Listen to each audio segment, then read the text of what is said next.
Anda kembali di Berita Utama bersama saya, Sri Gunawan. Saudara, perang di Timur Tengah kian meluas. Saling serang antar pihak yang berkonflik semakin panas.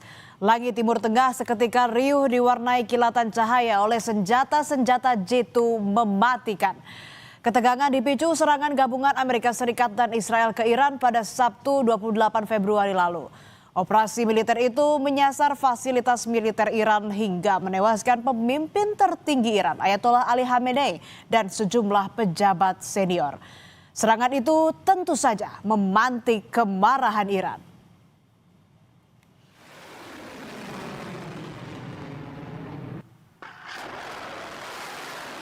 Merespons kematian pemimpin tertingginya, Iran bersumpah akan membalas dendam. Korps Garda Revolusi Islam atau IRGC dalam keterangan resminya bilang tak akan membiarkan Amerika Serikat dan Israel lolos begitu saja. Mereka bahkan menyebut akan melakukan operasi ofensif paling keras sepanjang sejarah. Bagi Iran, Khamenei adalah sosok pemimpin besar yang mati syahid, sehingga Iran menganggap tindakan Amerika Serikat dan Israel dalam serangan gabungannya sebagai aksi teror paling keji.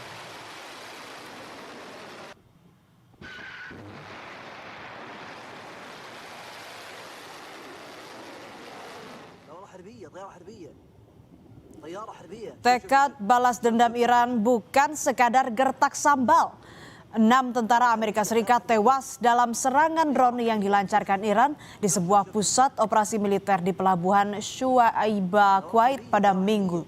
Sementara itu puluhan lainnya juga dilaporkan terluka berat akibat serangan Iran terhadap fasilitas militer Amerika Serikat di kawasan Teluk.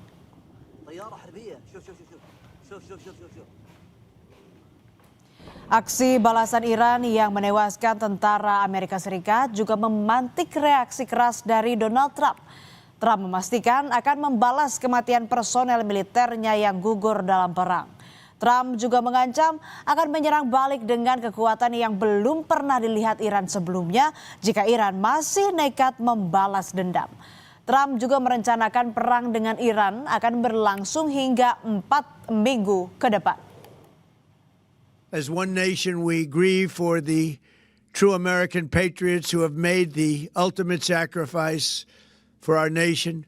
But America will avenge their deaths and deliver the most punishing blow to the terrorists who have waged war against basically civilization.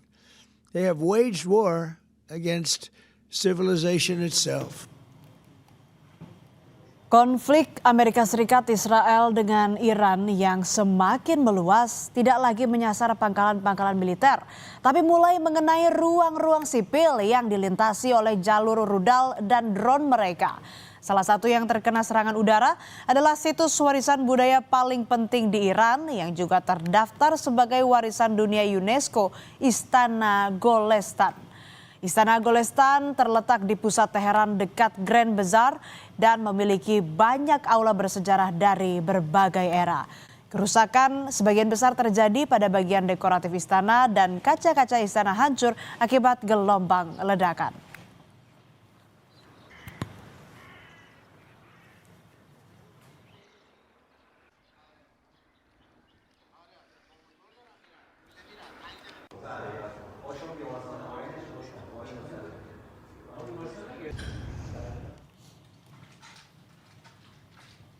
Rumah sakit Gandhi di ibu kota Teheran juga mengalami kerusakan parah setelah terkena serangan udara Amerika Serikat Israel yang menghantam berbagai wilayah di Iran.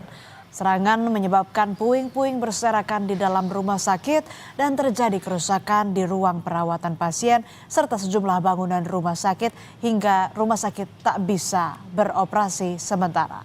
Direktur Utama Rumah Sakit Gandhi bilang ada sekitar 30 pasien di ruang rawat, 8 pasien di ICU, 1 ibu dan bayinya, serta 2 pasien di ruang inkubasi saat serangan berlangsung. Namun seluruhnya berhasil dievakuasi ke tempat yang lebih aman.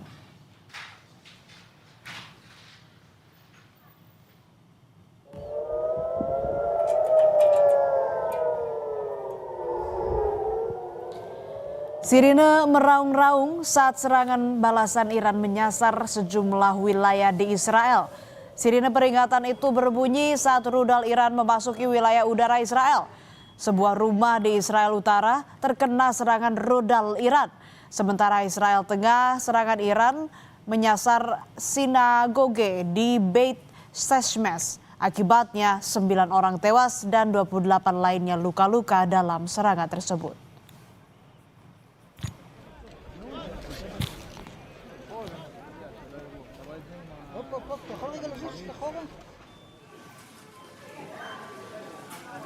Di tengah meningkatnya kekhawatiran akan eskalasi konflik yang semakin meningkat, warga di Tel Aviv mengalami panic buying.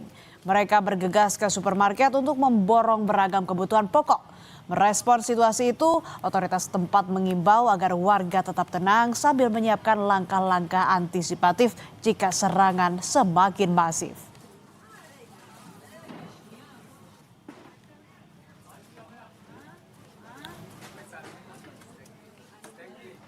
Di tengah situasi yang memanas, Garda Revolusi Iran mengklaim telah menyerang kapal induk Amerika Serikat USS Abraham Lincoln menggunakan 4 rudal balistik pada Minggu 1 Maret lalu.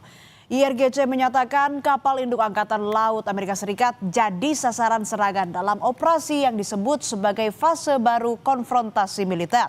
USS Abraham Lincoln dikenal sebagai salah satu kapal induk bertenaga nuklir terbesar milik Angkatan Laut Amerika Serikat. Di sisi lain, Amerika Serikat membantah keras klaim Iran yang menyebut telah menembakkan 4 rudal balistik ke kapal induk Amerika Serikat. Melalui akun X, United States Central Command menegaskan tidak ada rudal Iran yang mendekati kapal induk Amerika Serikat di perairan Teluk. CENTCOM juga mengklaim USS Abraham Lincoln tetap beroperasi secara normal.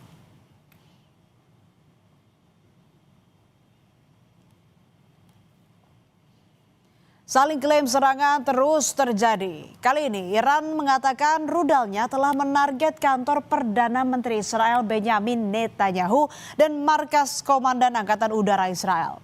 Bahkan dari serangan itu PM Netanyahu dinyatakan tewas. Keberadaan Netanyahu pun jadi tanda tanya usai serangan Iran tersebut. Namun tak lama setelah itu saudara, Benyamin Netanyahu muncul mengecek lokasi yang terkena serangan Iran. Salah satunya mengunjungi lokasi tempat perlindungan bom di Beit Shemesh yang hancur dan menewaskan sedikitnya 9 orang. Kemunculannya menegaskan soal isu dirinya tewas dalam serangan Iran tidak benar.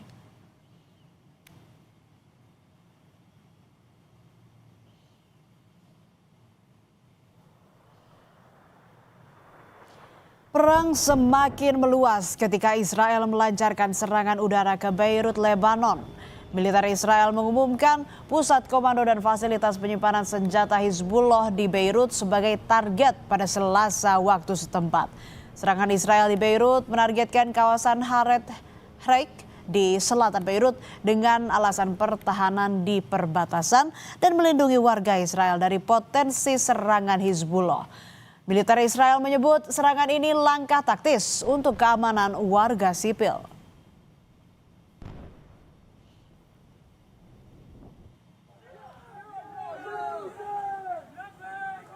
Tewasnya pemimpin tertinggi Iran Ali Khamenei juga menuai kecaman dunia. Sejumlah negara bereaksi keras memprotes tindakan Amerika Serikat dan Israel yang melancarkan operasi gabungan ke Iran. Bentrokan pecah di luar gedung konsulat Amerika Serikat Karachi, Pakistan saat massa memprotes kematian Ali Khamenei. 22 orang dilaporkan tewas dan ratusan lainnya terluka. Bentrok antara polisi dan demonstran tak terhindarkan saat massa berhasil memasuki area konsulat Amerika Serikat di Karachi, Pakistan. Massa yang marah menyerang gedung konsulat Amerika Serikat dengan memecahkan kaca dan membakar pos polisi. Untuk membubarkan massa, polisi menembakkan gas air mata dan menembaki demonstran.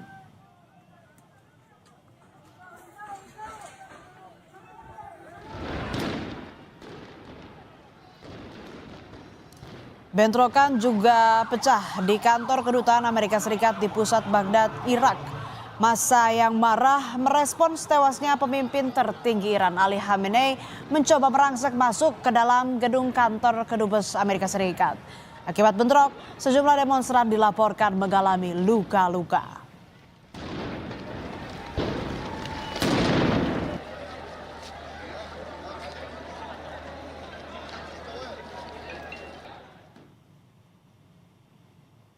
Di sisi lain, militer Amerika Serikat merilis rekaman saat menyerang kapal-kapal di laut. Komando Pusat Amerika Serikat mengklaim telah menghancurkan 11 kapal Iran di Teluk Oman pada Senin waktu setempat. Amerika Serikat menuduh Iran telah mengganggu dan menyerang pelayaran internasional di Teluk Oman selama beberapa dekade terakhir. Trump juga mengklaim sebagian markas besar Angkatan Laut Iran telah dihancurkan.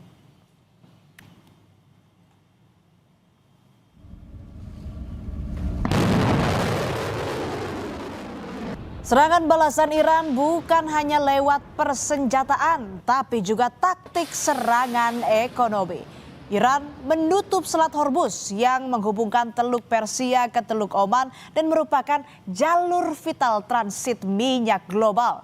Penutupan Selat Hormuz dilakukan pada Sabtu 28 Februari sebagai aksi balasan langsung Iran terhadap operasi militer gabungan Amerika Serikat Israel.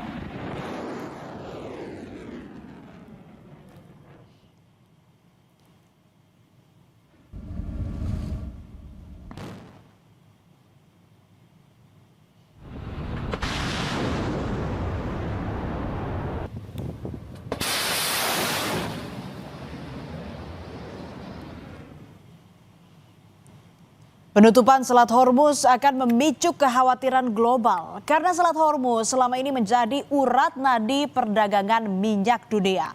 Sekitar 20% jalur perdagangan minyak dunia melintasi Selat Hormuz, saudara. Penutupan Selat Hormuz akan otomatis memicu lonjakan harga minyak mentah dunia karena mengganggu aktivitas ekspor impor minyak. Indonesia juga mulai pasang kuda-kuda mempersiapkan segala dampak dan risiko akibat eskalasi perang Timur Tengah. Seiring konflik Timur Tengah yang kian memanas, dampaknya bukan hanya terasa di negara konflik, tetapi juga berimbas ke global. Dan Indonesia termasuk yang mawas diri soal dampak akibat konflik, terutama di sektor ekonomi. Demi stabilitas dunia, semoga konflik segera mereda dan masing-masing pihak bisa duduk di meja perundingan agar tak perlu ada nyawa-nyawa yang berguguran dan kerusakan-kerusakan tak berarti akibat perang.